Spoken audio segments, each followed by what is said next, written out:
Definitely. Absolutely. Yeah.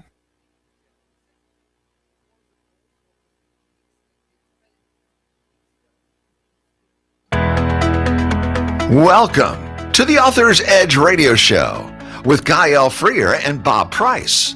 Now, their show airs nationwide on the My Genre Radio Network, Monday through Friday at 2 p.m. and 7 p.m. Each week on their show, they help authors create books that transform our lives and imaginations. Through radio excellence, they create a unique community resource, one that promotes, connects, and fosters a sense of well-being. Gael and Bob maintain a focus on sharing books, publishing, marketing, and writing solutions. They serve listeners by providing outlets for their creative skills and energies, and they help them flourish in the competitive marketplace. Their weekly show provides intros, writing spotlights, helps you in promoting your book, your writing, your publishing, your marketing tidbits, and much more. Okay, audience, here's Gael and Bob. And we're on. And we're ready, and we're going to rock and roll. I'm so excited. And this is the beginning of our fifth season. And Daniel, you are numero uno. Oh, really? On our fifth season. All It right. was going to be my husband, Ralph, who was sitting behind me. Mhm. But his wife got the times mixed up. And Mhm. she can be kind of dingbatty a little bit. She's blonde. She's, you know how that goes. Yeah. Well, welcome to Author's Edge, Thank you so where much. we engage in lively conversations with both emerging and seasoned writers, as well as publishers, to explore the art of storytelling. Does that sound exciting? Absolutely. Today, we are thrilled to be chatting with Daniel Bishop. Welcome, Daniel. How Thank are you you so doing much. today? I am doing great. Oh, thank you, Yay! Sop. I am doing fantastic. It's such a privilege to get to come on. And really, I just think any conversation about publishing and books and literature is really exciting for me. But to do so, with an audience, with people listening, hopefully people who have that dream of being published, hopefully it's entertaining, informative for them. Yeah, it's a privilege to be here. I wholeheartedly agree. Before we dive in, though, let me share a little bit about Daniel's background. Daniel Bishop has been deeply entrenched in the fight for social equity and queer trans empowerment for the past decade. Since a sophomore in high school in his rural Illinois hometown, Bishop has been outspoken in his fight for fairness and equality through civil activism and organization in both local and national politics. Both his passion for justice and mental health awareness have led him to pursue a master's degree in clinical mental health counseling, and he is currently training to be a licensed professional counselor in the state of Missouri. So welcome, Daniel, to Author's Edge. Now, what sparked your passion for social equity? Sure. Well, I definitely think one instance in particular, I remember, so it says sophomore in high school. Where I was growing up, Jerseyville, Illinois, or the greater Jersey County area, we had a local election coming up where there was a property tax law that was going to come in. And was a law that works well in Cook County in Chicago. But essentially for this community, this small rural community, it was going to hamstring local businesses. It was going to be extremely detrimental to extracurricular activities. I was very heavily involved in fine arts at the time in my high school. And for me, it was just like, and it wasn't even like fine arts were going to go first. It was for so many programs and for so many services. And so for me, it was just kind of like, if you see something wrong in the world, you can either do nothing or you can do something. And so, mind you, I was only 16 years old, so I just learned how to drive. There was no, the older you get, the more you realize like you can have influence on things the older you get through voting, through having a platform or having a business. But when you're 16 years old, you're very limited. And so, it was one of those, there was this oncoming election and there was a lot of concern and anxiety like in the community. Like we were staging a musical and the election was the next month. And so there was this vibe throughout that was kind of tinged with concern and with anxiety, but also a terrific amount of passion because, at that time, fine arts and also football and also FFA, these were reflections of the town. Right. These were teenagers who were like in these programs following them with passion and cradling their craft and their talents in any which capacity. And so many of these were being put on the chopping block. And so I remember just being like, no, like, no way, no, absolutely not. And so that's when I was like, okay, I can't vote. I'm only 16. I'm not really a business leader. It's like, I don't have a lot of sway in how this goes, but I do have a voice. We all have a voice. That's something, you know, from as soon as you can start talking, you have a voice and you have a say. You can form your own convictions and your own principles. And that's how I was raised too. I remember my father, he's an eye doctor in Jerseyville. I was putting together a video of prominent people in the town kind of sharing their concerns. I was setting up, I'll never forget this. I was setting up my camera in his doctor's office. And I said, well, Dad, just so you know, this is a small town and you're really putting yourself out there. You know, it might cause some concern. And he goes, son, I know someone's got to take a stand. Someone's got to take a stand. And so it's not with me, then with who? Yeah, exactly. And so that was a really empowering moment. And, you know, talking to the small business owners and talking to the teachers and the coaches and the directors, for us kids, this is our pastime. For these adults, this is their livelihood. This is their paycheck. This is how they are putting their kids through college. So their necks were out, like, on the block. Yeah, exactly. And so it was concerning. And I remember the year before my freshman year, there was one day where the school was just like having to make cuts, and they were like having to let teachers go. Like, they were going from classroom to classroom. It was heartbreaking. And so what was the end result? P-TEL lost. The 1% sales tax won. They were able, so the election happened, and I think it was a 2-1 margin, and P-TEL lost. It failed. It didn't get, which is good. So yes, it was a good thing. I started a Facebook group, Stop P-TEL. It was, you know, P-TEL is bad. The 1% sales tax, it's not perfect, but it's so much more ideal. And P-TEL did not pass. It did not So that was good go. for the community. Yes. So it was it was a really empowering moment. The day, like, you know, people were on Facebook saying like it didn't pass, and there was just this sigh of relief, and the programs were able to stay. And so very early on. How did that make you feel? Just like, well, first and foremost, to see the power of a community brought together with my own eyes was really something. And just the ability to circle the wagons and band together and just kind of figure these things out, because, you know, the community may have had their disagreements about how things are handled or the way things are run. But it was like, in that moment, it was very like an even playing field of like, we're all. And so really quickly, you know, at that early age of 16, I kind of saw of like, you know, if things are going wrong in the world, you don't have to like it. And there are some things you have to accept, but there are some things you don't. And you can be active and you can fight. Oh, yeah, exactly. And you can fight. Absolutely. Yeah. And I think those are themes that are really present, like in the story, because I witnessed them firsthand of what it means to take a stand. You know, because think about it, like in My Teeth Become Weapons, like the central characters are also children. There's a scene where the school principal is like, I know you think that because this is the oldest you've ever been and the most mature you've ever been, you think you're grown. I am here to tell you, like, you are still children. Right. And so they kind of have to have a moment of like, well, we know what we're seeing is wrong, but we're also being told we're children, and to kind of stay out of it. And so the teenage characters have to decide like, well, do we want to just keep our heads down to keep the peace? Do we want to stand up against injustice? Those are themes that are also very prevalent in the story as well. But to see it and to kind of continue that, you know, it's a really great experience. So how was growing up in Illinois shaped your activism?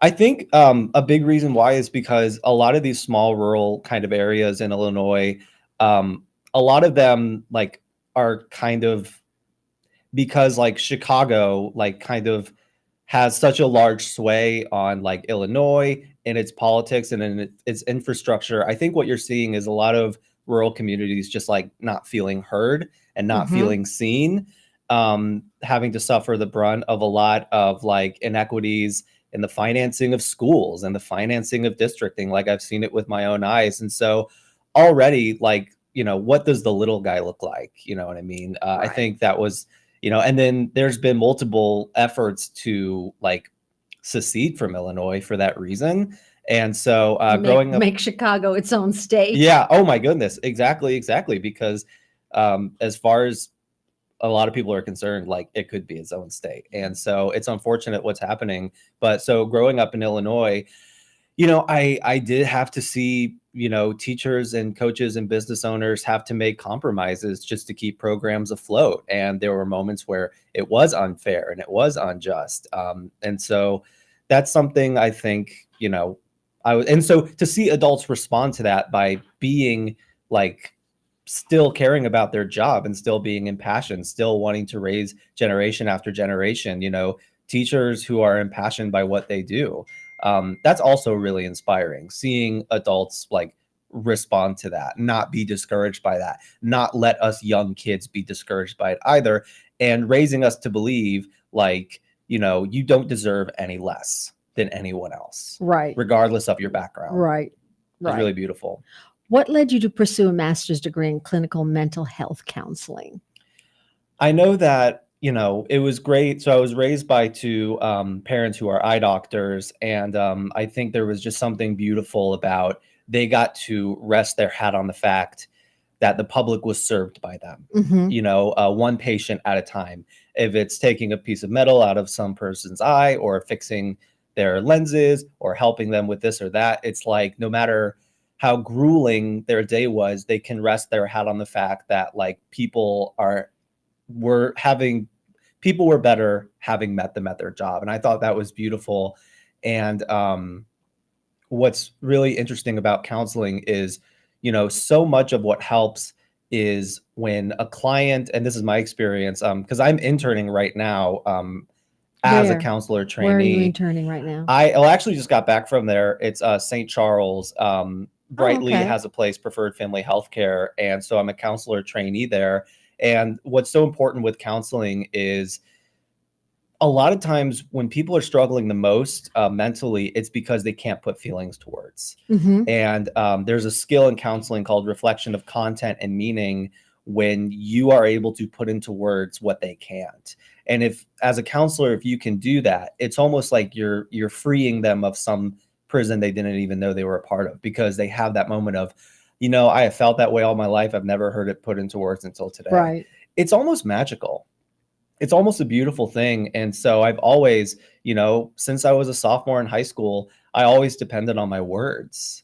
I always depended on my vocabulary, because it was a time where I was very limited in the power that I had. And so I loved reading of different genres, of different time periods, because it's like the more you read, the more you're kind of building your own vocabulary. And, that has granted me like a lot of privileges in my life. It's opened a lot of doors, how I'm able to put things into words. And so I wanted to take that to counseling because it's a beautiful thing to be able to help people with the things they cannot put into words, because you're just improving their quality of life. What advice would you give to young people who want to get involved in activism? I would just say, it's important. What is so crucial is to have a good understanding of your own principles and your own convictions. I think that, a lot of young people, I think what might be happening now is with demographics, I think society likes to group generations. Yes. With characteristics and with ideals. Yeah, and be with a baby boomer and see how Yeah. that turns out. Yeah, exactly. And I think that's unfair, because you can't, no generation is a monolith. No. You know what I mean? Generations, they were raised yes, through like the same historical events, Right. but that doesn't necessarily mean they have the same principles and the same convictions. And so for young people, I think it's important to kind of listen to your own heart and your own understanding of like, who do you want to be in the world? Like, do you want to do right by people? Do you want to be generous? Do you want to be empathetic? You want to listen to your own heart. Yes, exactly. Because then that informs what direction you want to go. Really? Are there causes that really speak to you? Are there areas of, whether it be a charity or whether it be like a type of foundation or volunteering, what are the things that resonate with you? I think it's important to listen to your heart, definitely. Yeah. How do you handle pushback or opposition to your activism? I mean, because I know there's a lot of it out there. Exactly. No, there is. You could one look at my social media and you'll see I'm very active. It is not always easy, especially I think social media has definitely changed the landscape of discourse. I use the word change lightly. It's difficult because, I think social media is one of the biggest, like, kind of arenas that people will express their opinions in. What's difficult is when you're behind the screen and when you're commenting, it's so much easier to be cruel. Yes, anonymous. Yeah, anonymous, the anonymity. Oh my gosh. And so people can be cruel and people can just be spiteful. And so it's very concerning how that's kind of eroded any possibility of hearing a differing side, of hearing a side you may not agree with, because whenever you are basking in the glorious luxury of anonymity, you are unlimited. I like the way you put that. Yeah, but that's what people do. I do it all the time. There are comments that I get that are just some are easy to roll off your back, and others are just like, I'm about to cry. Why would you be so mean? But but people do it, and it's remarkable. And so I won't say it's easy to take it in stride, because that's kind of what they say. They like, oh, forget the haters, take it in stride. Sometimes you can't. No, you really can't, because you just take it personally. You can't. Yeah. Okay, I want to do a radio show identifier. You are listening to Daniel Bishop on Author's Edge with Gael Freer, coming to you weekly on, let's see, we are on Saturdays. We've changed our times, ladies and gentlemen. So I want to get this right. Otherwise, I'll have people yelling at me. Okay, it's on Saturdays at 8 a.m. on KWRH 929.com and KXOK.com. And then Sundays at 7 a.m. on KWRH 929.com and KXOK.com, and Monday to Friday, 2 p.m. and 7 p.m. nationwide on My Genre Radio Network. You can also view our latest videos of past shows at authors-edge.com online and download valuable information on marketing and publishing. And we're chatting with Daniel Bishop about his latest book. And the book is entitled My Teeth Become Weapons. Now, how did you come up with this unique title? Sure. Well, yeah. Yes, I know he's answered it once already, but now we're doing it on the radio. Which is fine for me. I love that, because it speaks to it being a bit of an attention grabber title. Oh, absolutely. So I did it once. No, there's a thing with me using the word absolutely. Okay. They count the number of times I use it, because I use it so frequently. You know what? In counseling, we have to listen to our own sessions, and it is one of the most cringe-inducing experiences, because you never realize just how much you repeat a word. Like my one is definitely. So I'll be listening to my recording, and I'll be like, "Have I lost my?" I was like, "Is there a Guinness Book of World Records for the amount of time this word has been uttered? And did I just break it?" Like, you don't know it until you listen to an actor. But yeah, no, as a counselor, you have to watch that, repetitive language. So I definitely can relate. But definitely can relate. Last summer, really, tell us what the title of the book is. Sure. So it's from a quote. So a couple summers ago, there was a Twitter thread where someone said, please reply with one of the most heartbreaking pieces of art ever. And it was really a remarkable thing scrolling through it. I was absolutely astonished, but also heartbroken at how many of these pieces of heartbreaking art were informed by the AIDS crisis during the 1980s. And one of which I can pull it up, because I don't want to mess his name up. But there was an artist and an AIDS activist who was suffering through AIDS. He died in 1992. David Wojnarowski. He had a quote where he was saying how he saw how homosexuality was being condemned in America by the moral majority. and he read it in a newspaper, and that was it. He was like, there's nothing like you can look up the quote online, but he said there were no editorials, nothing, just flat cold type in the morning paper informing people of this.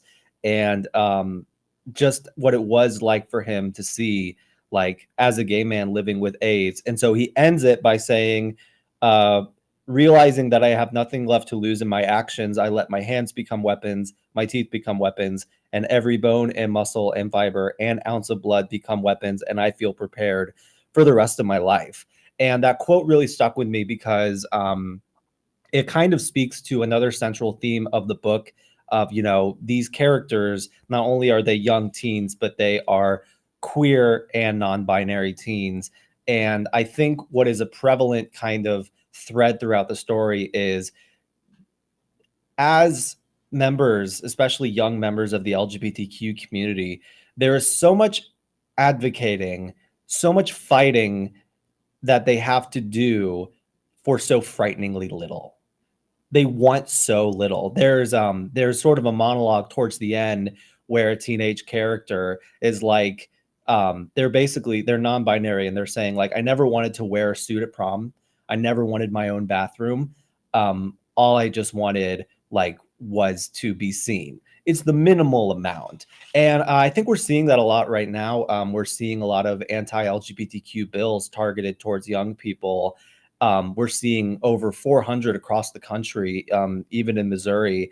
And it's heartbreaking because just like the gay men in New York in the 1980s, there's so much of a fight they have to put up on a daily basis while asking for so frighteningly little. You're right. And so that is where that quote by David is where the title comes from. And, you know, I think that is something to a lesser extent, but, you know, it's a mystery thriller because there is the sudden loss of a classmate, and that's kind of where. Tell us a little bit about the book. Sure, definitely. Please tell us. I can. Do you want me to read the synopsis? Would that Sure, be okay? absolutely. Okay. Sure. So I've got the There we synopsis go. right That's here. 3. There you go. Yeah, we need the ticker. So the synopsis is 17-year-old Ilya Burkhart had no choice being born queer and, unfortunately, no choice being born and raised in rural conservative Anthem, Tennessee. Ilya finds solace within his tight-knit queer community, but when his best friend returns from Revival Church Camp acting distant, and the community reels from the sudden and mysterious death of a classmate, a decades-long conspiracy begins to unravel. Caught between keeping the peace for himself and his mother and standing up for what's right, Ilya must make a choice.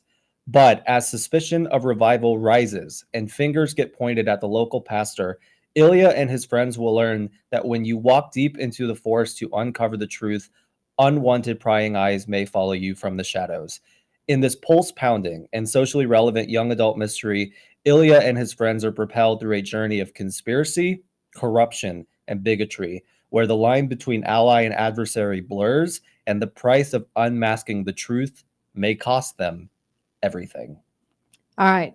We are minutes away from going to break. So this is a good place to stop.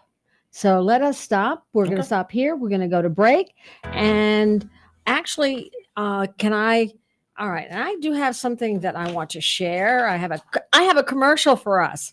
Are you an author, publisher, or editor looking to amplify your reach? Advertise on Author's Edge and connect with passionate readers eager to discover their next favorite book. Our show attracts a dedicated audience of book lovers, industry insiders, and avid readers. With our engaging interviews, in-depth reviews, and literary discussions, your book will get the spotlight it deserves. Why Author's Edge? Reach thousands of engaged listeners. Boost your book sales and visibility. Target advertising for maximum impact. Contact us now for more information, 573-714-1352. Join the Edge, where great authors and enthusiastic readers meet.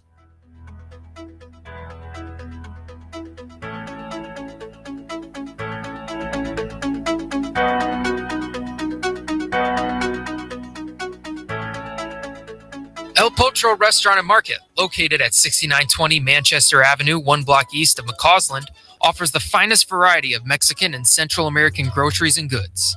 El Potro restaurant serves authentic Mexican and Central American cuisine, including daily specials, not to mention the best horchata and tastiest margaritas in St. Louis.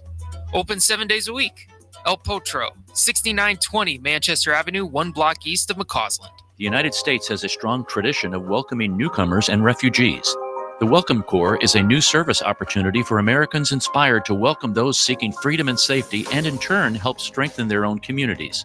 Welcome Corps is a public-private partnership that is inspired by what Americans represent to so many around the world, a beacon of hope and refuge. All it takes is a helping hand. Are you ready to learn more?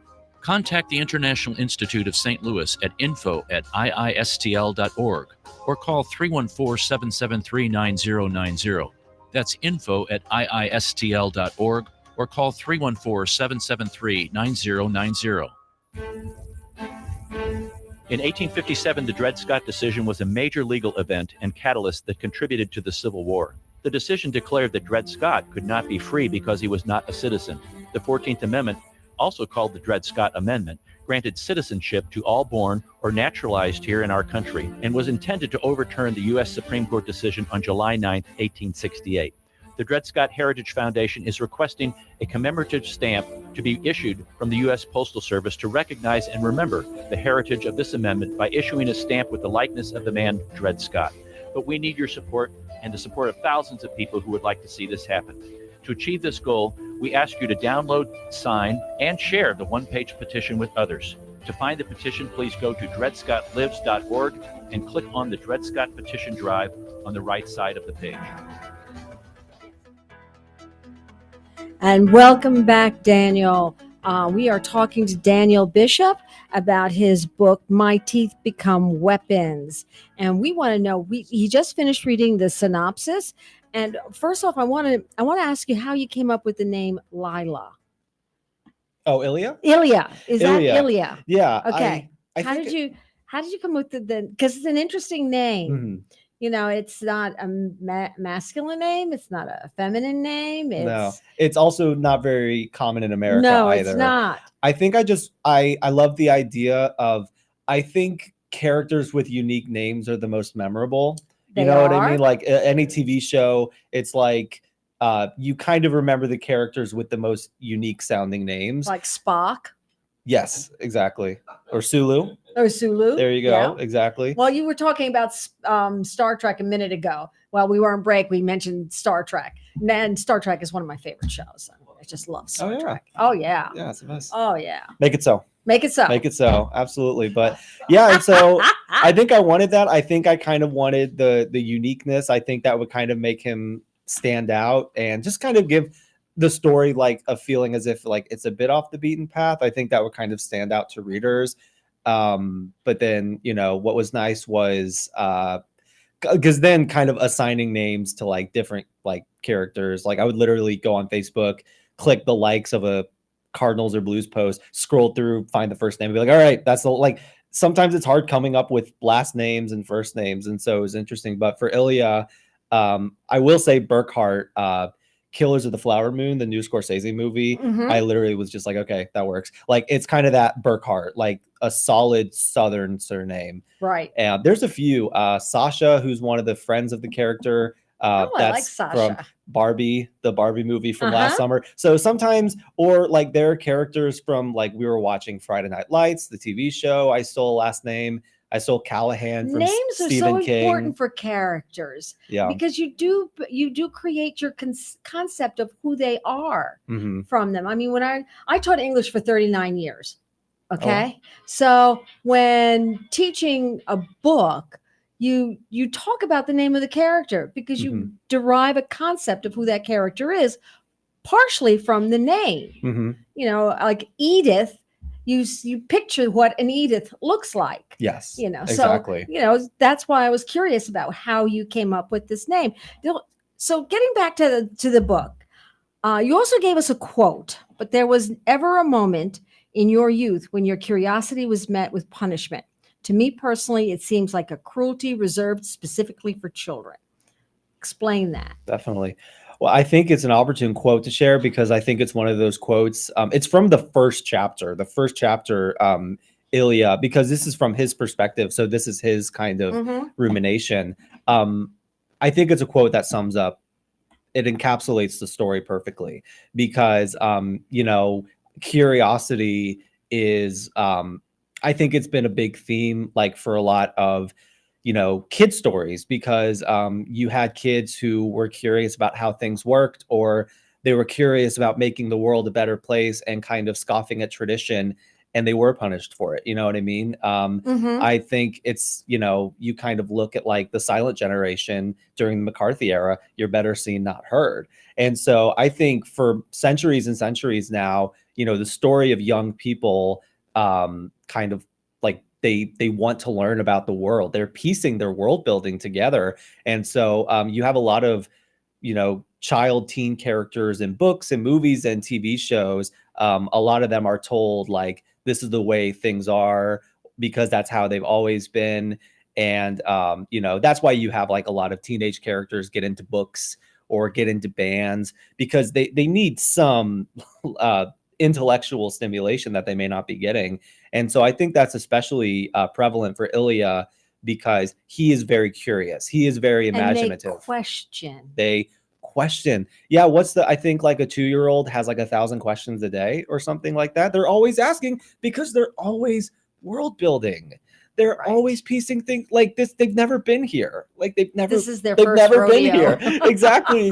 And so the story plays on that. It plays on, these, with the suspicions of this, and it's not a spoiler, by the way, this young senior in high school who passes away under very suspicious circumstances. They want to get to the bottom of it, and then a conspiracy starts to unravel, and now they're following the rabbit hole. But then there are certain adult characters who are waiting on the other side of every corner they turn, telling them, this is not your fight. You need to just go to school and keep your head down. And so the kids have to make a choice of like, this is a small town, and there's a serious scene where Ilya's mom, Carol, is telling him like, I've been in this small town for decades, and I will tell you, like, nothing plays out in this town that shouldn't already. Like, things are preordained, like things happen. There's no changing it. And so Ilya kind of has to make a choice of like, well, who do I listen to? And so it plays on that. It plays on how young teenagers find themselves in the world. And it's interesting because that kind of thickens the plot and the things they learn and the conflicting opinions. It's like with each chapter, a branch on the tree of the mystery like grows more and more. Do you think society discourages curiosity in youth? It's interesting because I think by and large adults, but especially adults with power, adults in authority, have some very conflicting ideas of what is suitable for children. There's a quote in the book towards the beginning where Ilya is recounting a childhood experience, and he says, teachers in the classroom were learning what teachers learn, and that the hard way, which is what are they allowed to teach about tomorrow, and what would parents prefer they didn't? What topics are considered taboo? What subjects are considered too delicate for like the ears of a child? And so it's he was worried that the conversation about LGBTQ and gender and sexuality was like, parents complained and said that this is too scary for young kids. And he said, well, I tried that same argument with fractions, and I'll be damned if I wasn't still forced to learn in math class. So that's a quote straight from the book.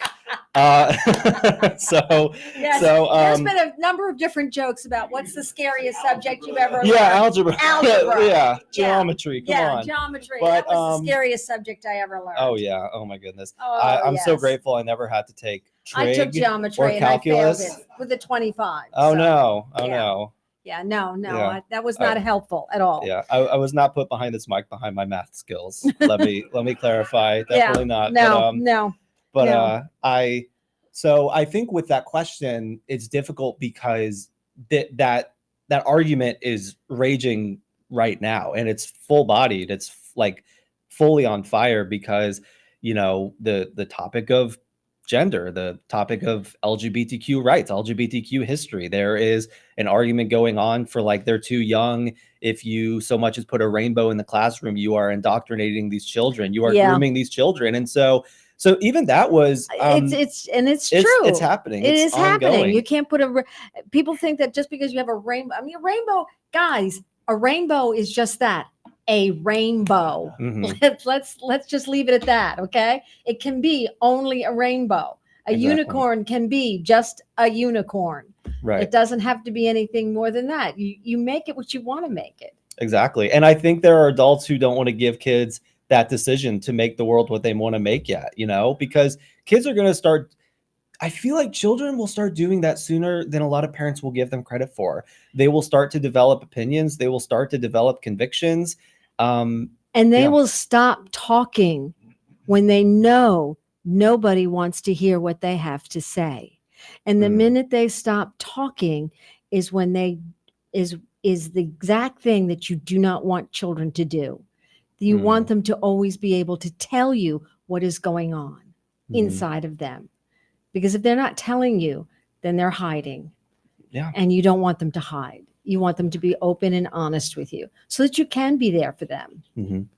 Exactly. I mean, that's Exactly. the big thing. Yeah, and I'm that's- worried that's an art form that we're losing because we can't seem to agree on, what is what is suitable for kids, you know what I mean? And I think it's important to err on the side of caution because there are some concepts, there are some subjects that are just simply too advanced and just simply inappropriate for children. But children will tell you what they are able to listen to and what they can hear. Mhm. Children will tell you.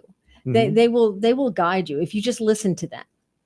Absolutely. They will Yeah. guide you. Yeah, exactly. And I think I think a lot of times I'm surprised by the amount of like nuance literal children can have. Like Mhm. literal children are capable of like nuance, holding two conflicting ideas at once. I'm always they blown away are. by kids.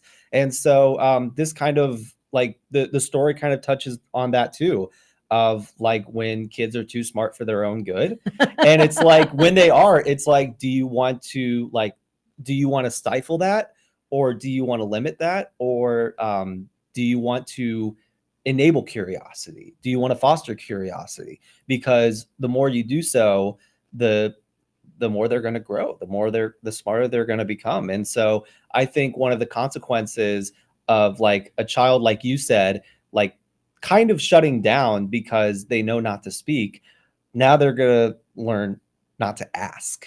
And that's when we get into a very scary place. You know what I mean? And I think it's really unfortunate what we're seeing it in schools. We're seeing teachers being reprimanded for certain books. Books are being banned. Topics are being banned. And it's difficult because I feel like as a teacher, it's so hard to make that distinction of like what am I going to be able, because it has become so politicized, you know what I mean? And we're getting, And that leaves yeah. children vulnerable. And when you have Oh, yeah. children that are vulnerable, that's when they get into trouble and that's when they get hurt.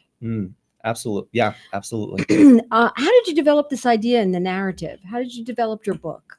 Sure. I know that, so I had been wanting to write a novel since the third grade.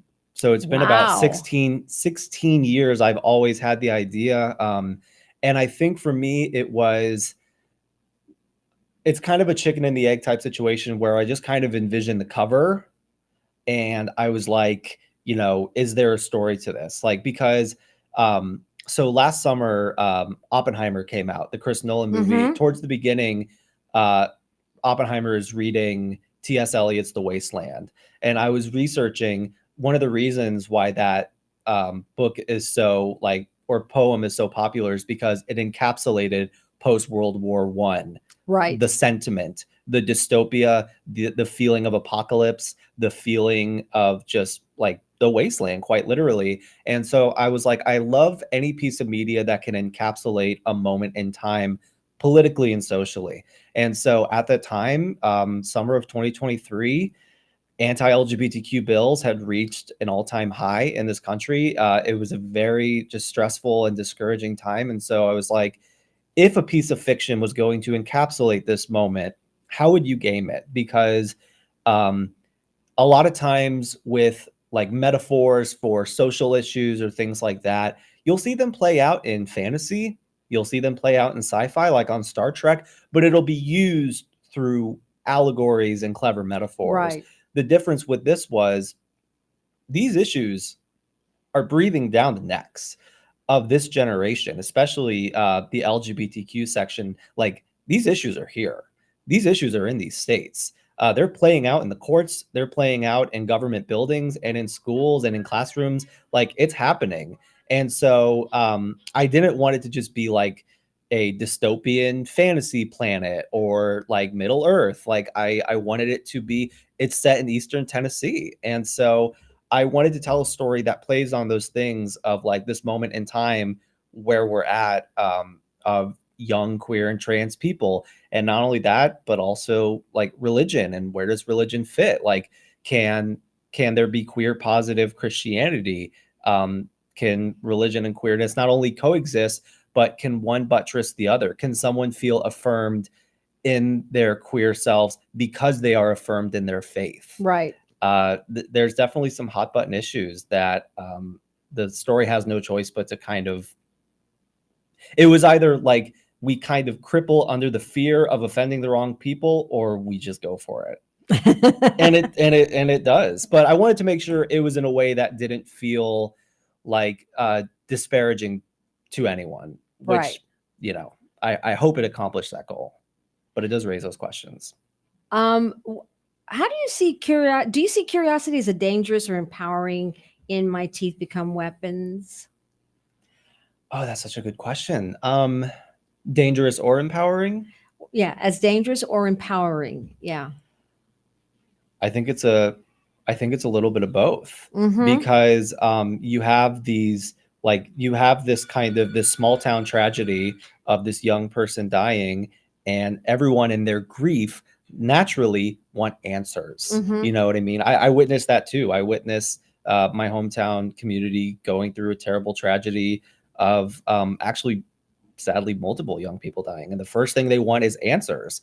And so that is where the curiosity comes in of, you know, he worked at this church camp, what happened there, you know, are the rumors true? And that's when they get flagged by the adults, and they get threatened into just being quiet. But then their curiosity, it empowers them to do right and to try to make the world a safer place.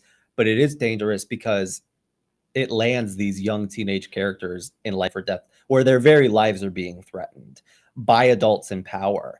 And so I think it's a little bit of both. I think through the story, their curiosity causes them to reach deep, find inner strength, and find courage to just take a stand. But also, like, it lands them in very scary, dangerous, and uncertain situations. So I think it's a bit of both. I think it's like, it's kind of the two sides of the coin of curiosity. Yeah. It can lead us to very fruitful and very like terrific places. It can also take us to some very dark Places. situations. Oh yeah, definitely. What was the hardest part writing this book? Oh wow. I think it's just difficult because I think it was very intimidating interweaving these themes of like the things that should never get like what is it? You never bring up religion, politics, and money. Right. This story deals with very political themes, which kind of makes you wonder, like, what does that word politics mean? It deals with social themes. It deals with religion. It deals with all the things nobody wants to talk about at the dinner table. And so I was just like, Yeah, how are we Thanksgiving gonna? is interesting, isn't it? Oh yeah, absolutely, absolutely. So it was a tightrope. It was a tightrope walk of like, you are, by evoking Christianity and Islam and LGBTQ rights, you are prodding at like, You're poking the bear. you're poking the bear, exactly. And you're also interweaving these themes of conspiracy and corruption. And so for me, it was just a matter of get to know these characters, get to know what is truthful to them, what is genuine to them. You know, don't be patronizing, do your research. Because I do want to clarify, like, I don't want it to seem as if this story is like a defiance against really anyone. It's really not. Like, it's not, you know, it's a commentary on certain things, but it's definitely not supposed to be a pointed accusation at anyone or anything. So but it what was a does your main typo. character learn? I think he learns. I think that he and his two friends, Sasha and Rox, and a few others. I think there's a lot they learn by the end. I think they learn their own courage. I think they learn, like, there is, like, maybe there is more, because when you're a teenager and you have those blinders on, you kind of just want to get out of Dodge. But I think they Mhm. kind of learn, like, maybe this is just more than like a small rural town. Like, there is community here, there's trust here. I think they learn about themselves. I think they learn more about the adults, Do they like, trust that the they work adults with. in the end? I Are the adults good or bad? Well, now we might get into spoiler territory. Because you don't know, because there are characters who you get an idea, but then they come across as this, but then you're wondering this. And so the adults in the story and their motives and their character is one of the biggest points of suspicion in the story. And so that's something the reader will have to kind of see, because there are a lot of plot twists and there are Okay. a lot of unexpected moments of allyship and unexpected moments of, like, being antagonized. So a lot of that ties into the mystery. What's the role of the Revival Church Camp? That's kind of Is that that's the big catalyst. that's the big is- catalyst? That's the big catalyst. So that you can't tell me what that role is? No, I can. So they're in this small town of Anthem, and there's a quote. No, what is it? No bit of juicy gossip ever goes to waste in this town. I think a lot of people, and what's funny? I think big I towns love it. too are a lot like that. Listen, big towns, little towns, schools, businesses, any place where you've got a collection of people, you got gossip. Oh yeah, 100%, absolutely. And no Agreed. place doesn't love a nice, juicy piece of gossip. Exactly. And what you notice with Revival Church Camp is for the past 4 decades, it offered Anthem that in droves, because there are suspicions of conversion therapy. And, there is, Ooh. yes. I had a feeling by the Mhm. Revival Church Camp. Yeah. But then it's interesting because, like, Ilya's talking to his mom in the grocery store, Sinclair's actual grocery. So there's a lot of Jerseyville references in the book too. Yeah. Sinclair's, that's an actual grocery store in Jerseyville. Reddish Ford Bridge, that's an actual bridge in Jerseyville we would go to spray paint because we're bored. And so there are little there's a lot Jerseyville of- Easter so there's some of eggs. your own childhood in Exactly, this book. exactly. Oh yeah, 100%. And he says, like, something like this Christian place, and the mom goes, that place is not a Christian institution, and don't you forget it. And so she grew up, and her generation were the ones being sent there, and that is when the reputation of, like, just being conversion therapy was at an all-time high.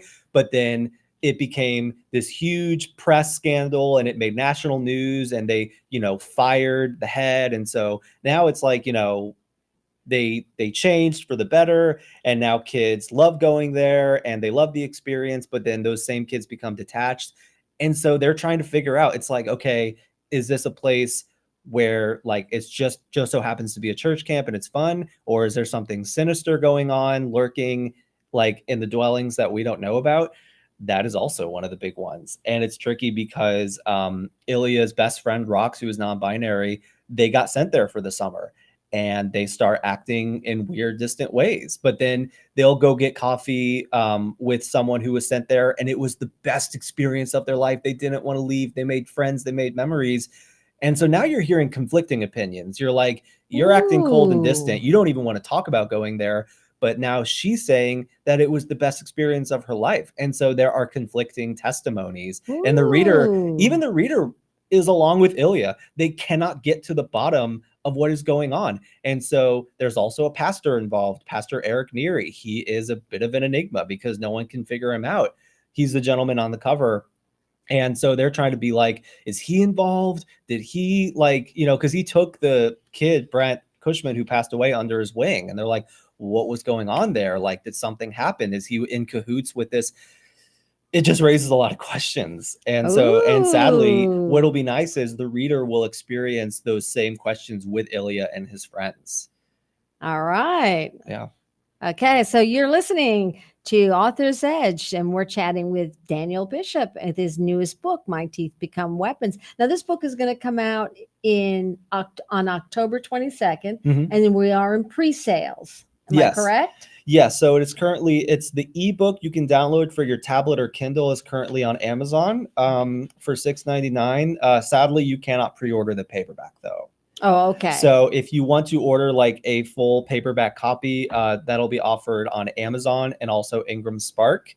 But if you are a Kindle person and you want to download it for your tablet or your laptop or your phone, you can do that right now. You can pre-order that right now Okay. on Amazon right now. But if you want to get the book, you have to wait until October 22nd. Mhm. Aha. Well, it's not that far away. No, we're less than a month now. Well, less than a which month is- away. which is So, crazy. folks, you can do that. So, let's talk about how you published your book. How did you find your way to a publisher? Sure. My mom, we had a family friend who went through having their book published. They recommended Andrew at Edit Right, Andrew, who you've had. Yes, And so, Andy. I yes, love you've had Andy. him on He's here. delightful. He's absolutely Absolutely. delightful. And he's with Edit Right. Yes. And we have to spell it correctly. It's EDITWRIGHT. So, everybody, if you need something, he's the person to go to. But tell us about your story. Absolutely. So what I ended up doing was I was sending feelers out to agents Mm-hmm. and I was waiting. And then I was waiting some more. And then I was waiting some more. And so finally, almost old age set in, right? yes, yeah, I exactly. understand. Yeah. I lived 10 lifetimes since then. Uh-huh. Exactly. You lived 10 lifetimes, But- yeah. And so that's when I was really kind of thinking, I don't, because then you're reading the comments of people being like, yeah, they waited 4 months and rejected it. And so at that point I was like, I kind of just want to take matters into my own hands. And so that's when I was like, let's get it copy edited. That's when Andrew got recommended to me. And I just emailed him and I gave him my ideas and he sent me a full proposal. And so he was like, we don't want to just copy edit. We want to do layout and design. We want to do proofreading. We want to do advertising. We want to do the ARC phase. And he laid out this was back in January. He laid out this entire proposal that led all through the spring and summer up until October. So the first thing I had to do was accept the fact that I was going to have to wait 6 months. And that was difficult. I was like, I have to wait 6 months for this to get published. But it sounds like this is the putting it through its paces that is necessary for its success. Yes. So it's required a lot of patience. But and so Andrew has been fantastic. Allison has been fantastic. Peggy, everyone there with the layout and the design. We just got done proofreading. So we're gonna go in and see what needs all tweaking. They have just been phenomenal. Andrew has an extremely nuanced insight into industry, into what works, into how to get things classified, into what works well. He's just been this fountain of knowledge, which is really important because I was very much flying by the seat of my pants. And and so there were a lot of questions and he was just happy to answer. And he's delightful. He's delightful. And you know what? He is just he's your guy in the corner. He is. What helps boost your confidence is having a team behind you. And that's what I felt I've been privileged by is a team behind me and Edit Right. They just do such terrific work. And if you have the privilege of working alongside them during your publishing journey, you will feel like you have people in your corner. Absolutely. And that is going to boost your confidence tenfold. Absolutely. What challenges did you face as a first-time author besides trying to get it published? Sure. I think it's a matter of whenever it's your first time and you've never done it before, it does, when you're writing it, it's just lonely. I think Stephen King's On Writing, he compares it to being on a raft adrift at sea, because that's how it feels. You'll have your collaborators and you'll have your whatever, but really it's you are the sole transcriber of the story. And that is a very isolating experience. And even, when I think what is so humbling is the marketing it and the pitching it, because I'm heavily involved on TikTok, and it doesn't take until you're selling a book to realize everyone is selling a book. It does, seriously. I go on TikTok, it's you all have paperback. I'm like, what? Everyone is selling a book. And so it's humbling. True. Exactly. It's humbling, a little demoralizing to just kind of be well, what am I even doing? Like, so it's a hard to lot. feel, yeah, it is a lot. So it's hard to stay motivated. I think the hardest part is the constant reminding of yourself that like, no, like this is a thing that's worth telling. Like this is a thing that is worth doing, It you know, is. because the You alternative, have a story. exactly. And the alternative is walking away. And that sucks And it does. because life is too short. I think that yes, it is. publishing a book is one of those big goals a lot of people have, and they just never get around to it, for very understandable reasons, because it is difficult to like stay motivated, but especially when you're just churning it out. Like when Mhm. you are just the churning it out of the story, and like I would be at the gym, I would be on drives, and I would be thinking of dialogue, I would be thinking of monologue, I would be thinking about twists and turns and how we are going to do that. It is just difficult. How do you handle rejection? I think that's a great question, because He if you're cries. if you're going the agent route, you're gonna see it. I think for me, when you look at, here's one of the sad realities is with getting published by like a big like publishing place, like if you're not like on the Forbes 500, or if you're not a Right. celebrity, there's a very small chance a publishing house is going to take a risk on you. You're so right. And so you kind of have to admit that, I think. And also too, agents are in a position where they can pick from the cream of the cream of the crop. The cream, the cream, the cream, the cream, Yes. the cream. Exactly. La crème. Yes, la crème, the slosh pile, as it were. Right. And so I think it's important to like, I kind of made the connection of, if you're a literary agent, it is your job to reject stories you personally think could be successful, Mm-hmm. because you get to pick from, like you said, the creme de la creme de la creme.